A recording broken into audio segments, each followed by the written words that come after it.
Hello, this is Gauri. Our today's topic of discussion is Markets with Imperfect Competition, Oligopoly, Part 1. Let's begin with the introduction. An oligopoly market structure is described as the one where only small number of firms operate in the market and they have unique behavioral characteristics compared to firms in other market structures. Since each firm in oligopoly market is affected by the decision of its rival firms, the oligopolists work collusively with their rival firms. However, each oligopolist tries to monitor the activities of rival firms in order to undercut them and capture larger market share. Entry barriers like economies of scale, high fixed cost, legal barriers, patents or exclusive resource ownership cause the existence of less number of firms in the market.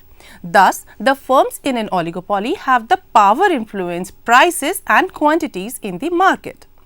In oligopolistic market, the firms are allowed to exert some degree of market power due to which they earn supernormal profits. This increases efficiency in operations, stimulates innovations and encourages risky investments.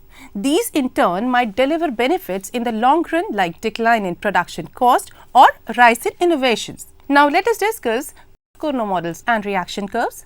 Cournot's model of duopoly is one of the oldest theories of behavior of individual firm and relates to non-collusive oligopoly. Augustin Cournot, a French economist, published his theory of duopoly in 1838 that remained almost unnoticed until 1980s. When Walras attracted the attention of economists towards the contribution of Cournot.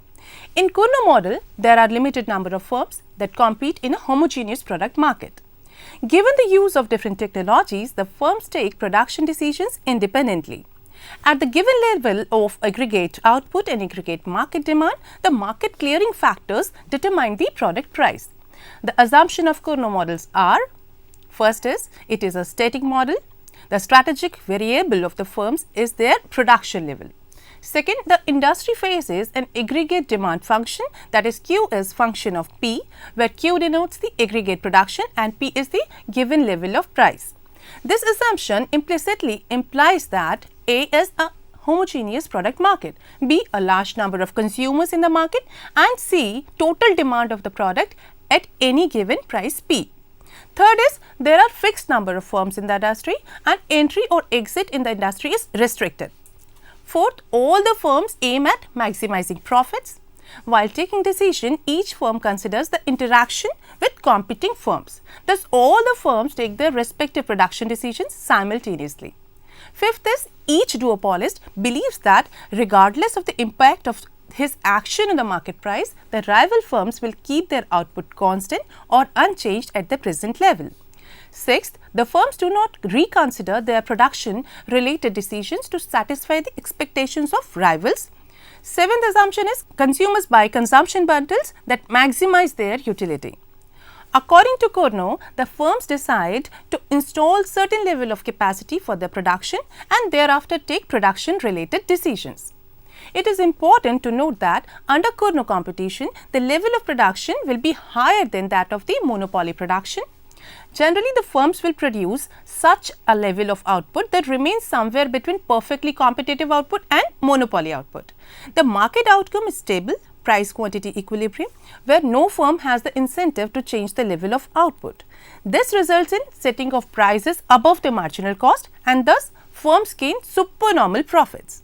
Cournot takes the case of two identical mineral springs operated by two owners and assume for the sake of simplicity that the owners operate mineral springs and sell water without incurring any production cost. Thus, in Cournot's model, cost of production is taken as zero and only the demand side of the market is analyzed.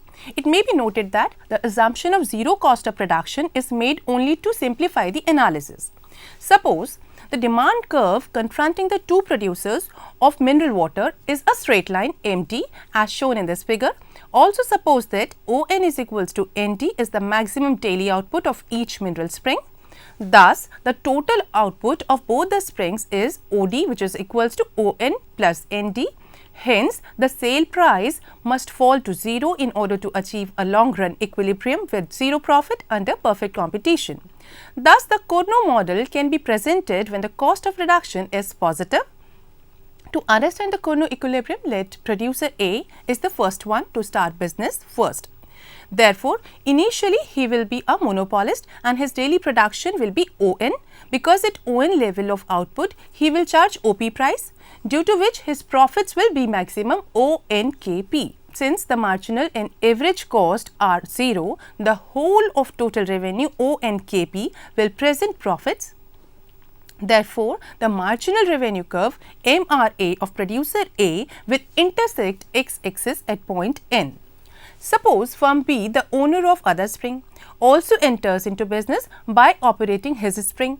Producer B knows that A is producing ON quantity of output. According to the assumption of Cournot model, producer B believes that producer A will continue producing ON level of output, which is half of the total demand OD, regardless of whatever output he himself decides.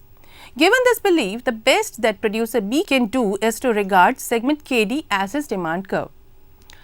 With demand curve KD and corresponding marginal revenue curve MRB, producer B will produce NH quantity of output, which is half of ND. Now, total output will be ON plus NH, which is equals to OH, due to which price will fall to OP dash or HL. Now, total profits made by the two producers A and B will be OHLP dash, which are less than ONKP. Out of total profits OHLP dash, profits of producer A will be ONGP dash and profits of producer B will be NHLG. Thus, the entry of producer B in the market has reduced the profits of producer A. To earn more profits, A will reconsider the situation by assuming that producer B will continue to produce quantity NH. Now, the best that producer A can do is to produce half of OD minus NH, due to which his production will fall below his capacity ON, where B gets information about the reduction of output by A and also finds that his share of total profits is less than that of producer A. He will reconsider his production, thinking that producer A will continue to produce at his new level of production. B will find that by producing output equals to half of OD minus new output of A, he will now make maximum profits. Thus, producer B will increase his production. Now, again this move of producer B will reduce the profits of A. Therefore, producer A will again reconsider his decision to increase his profits by producing output equals to half of OD minus current output of producer B. This process of adjustment and readjustment will continue until total output OT is produced. OT is equals to 2/3 of OD and each one of them produces equal quantity of output, which is equals to 1/3 of OD. At the end, producer A will produce quantity OC and producer B will produce quantity CT and quantity OC equals quantity CT. Although Cournot model is fairly popular, it contains a contradiction because the stability is by definition a dynamic property. Let us move on to next topic, that is reaction functions and Cournot duopoly equilibrium. Cournot solution to duopoly problem can be obtained with reaction functions of two forms. The reaction function approach is a more powerful method of analyzing the oligopolist markets because it allows the relaxation of the assumption of identical cost and identical demands. This approach is based on the Stackelberg's indifference curve analysis, which introduces the concept of isoprofit curves of competitors. An output reaction function that explains the profit maximizing output of a firm is based on the assumption that the other firm's output remains constant. The profit maximizing output of a Cournot duopolist is determined by the market demand at which product price is equals to marginal cost. The level of output and total profits is maximized at a price that is equals to marginal cost MC.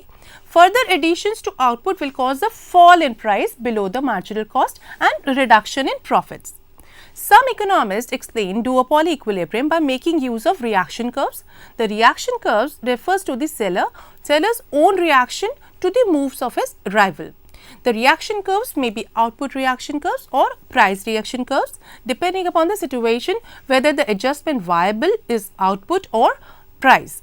In Cournot model, output is considered as the adjustment variable. This figure illustrates the output reaction curves of two producers A and B. In this figure, Mn is the output reaction curve of A and Rs is the output reaction curve of B. The output reaction curve Mn of A shows how A will react to any change in output by B. In other words, A's output reaction curve shows how much output A will recite to produce for a given output of producer B. In this figure, if firm B produces OB1 quantity, then the reaction curve Mn shows that A will produce OA2 in response to B's output OB1. Similarly, firm B's reaction curve Rs states that if A produces OA2, B's output reaction curve shows that B will produce OB2 and so on for all other outputs.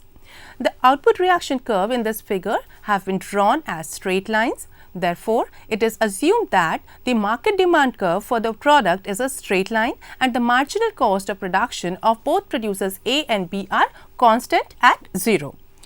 Given 0 marginal cost, a producer will be forced to produce 0 output when the price falls to 0. Thus, the Cournot model can be presented when the cost of production is positive. It should be noted that output OM is the monopoly output of firm A. If firm B does not produce, then A will produce and sell OM quantity as a monopolist. On the other hand, A will produce 0 output if B produces ON quantity. Thus, while OM is the monopoly output, ON is the perfectly competitive market or output. Under conditions of perfect competition, the price will be 0 at output ON and equals to marginal cost, which is assumed to be 0 in the present case. Assuming the two producers A and B are identical, total output OR will be equals to OM and OS will be equals to ON. Thus, the output reaction curves as interpreted earlier can be used to explain Cournot's duopoly equilibrium. Each producer assumes that his rival will continue to produce the same level of output regardless of what he might himself decide to produce. To arrive at Cournot duopoly equilibrium, suppose producer A is the first firm to enter in the market and initially produces output OM, which is the monopoly output, as output of firm B is 0. Now, B also enters into the business with the assumption that A will keep his output constant at OM. B's output reaction curve Rs states that for output OM of A, he will produce OB1. But when A observes that B is producing OB1, he will reconsider his previous output decision. Now, A will assume that B will continue to produce OB1 level of output. The output reaction curve Nm of seller A shows that he will produce OA2 in reaction to output OB1 of firm B. Subsequently, when producer B observes that A is producing OA2, he will also readjust his output by assuming that A will continue to produce OA2. Thus, producer B's output reaction curve Rs would show that he will produce output OB2 against output OA2 by producer A. Likewise, when producer A comes to know that B is producing OB2, he will again readjust his output to level OA3. This process of readjustments and adjustments will continue until point E is reached, where the two reaction curves intersect each other and firm A and firm B produce OAN and OBN respectively. This way, the duopolist attains stable equilibrium at the intersection point E. After reaching the equilibrium point E, none of the producer will feel to make further adjustments in their outputs. The reason is that with B producing OBN, the profit maximizing level of output by A is OAN, as indicated by his reaction curve Nm. Similarly, with A producing OAN, the most profitable level of output for B is OBN, as we can see in the reaction curve Rs. It is thus evident from the reaction curve analysis that Cournot's solution yields a unique and stable equilibrium under duopoly. Moving on to the next topic of today's discussion, that is Bertrand model. Joseph-Louis Francois Bertrand, a French mathematician, criticized the Cournot model and stated that quantity is a wrong strategic variable. He advocated that competition between oligopoly firms strategically sets price rather than quantity. Bertrand argued that even if only two firms compete with each other, their price competition will lead to equilibrium at which the product price equals marginal cost. Bertrand's main criticism to Cournot model is that the oligopolist will end up colluding in prices. Bertrand argued that if firms choose quantities Cournot model does not specify the mechanism that determines prices. In a perfectly competitive market, it is irrelevant what variables are decided upon because Adam Smith's indivisible hand makes the markets clear. However, in oligopoly, there is no such device. Therefore, a different mechanism determines the price that allows the markets to clear for a given level of production. Thus, it may be more reasonable to assume that a firm decides the prices and production is either sold in the market or stocked. Bertrand's duopoly model can be explained with the help of this diagram. Suppose there are two producers A and B. Let DD dash is the market demand curve for the homogeneous product produced by them. Suppose producer A is the first one to enter the market. He will act as a monopolist and set the price to maximize profits. This monopoly price is PM, at which A produces monopoly output ON, which is half of the perfectly competitive output OQ. It is assumed that the average and marginal costs are constant and equals to OG. Now, suppose producer B also starts production of the same product as produced by A. Producer B assumes that A will continue selling at the present price PM irrespective of whatever price B might set. Further, producer B also thinks that he will capture the whole market by slightly reducing his price. Accordingly, B sets the price slightly lower than A's price PM, due to which the product demand diverges to producer B. Consequently, A's sales falls to 0. Threatened with the loss of his entire business, producer A will reconsider his price, but while deciding about his new price, he assumes that B will continue to sell at the present price. There are two options for producer A. First, he may set his price at the same level as B is now charging. In this case, he will secure half of the market share. Secondly, he may undercut B's price and set a slightly lower price than that of B. In this case, producer A feels that by undercutting price, he will capture the entire market. Thus, producer A undercuts B's price and sets his price lower than the B's price. This price war will go on until the price falls to the competitive levels, which would be equals to the marginal cost of production. Below marginal cost, none of them will reduce price because that would cause losses.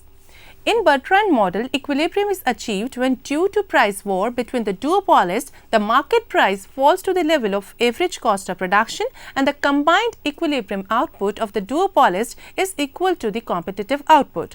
While Bertrand's model solves one institutional difficulty, it raises another problem. In real world, it is difficult to find homogeneous product markets. More often than not, there are stable markets where different firms sell their products at different prices and all of them obtain positive market shares. In these markets, slight variations in prices generate slight modifications in market shares of the firm quoting the highest price. Let's summarize at the end. Today, we discussed the concept of oligopoly market structure, Cournot's model and its reaction curves. Further, we have discussed reaction functions and Cournot's duopoly market equilibrium and Bertrand's duopoly. Thank you.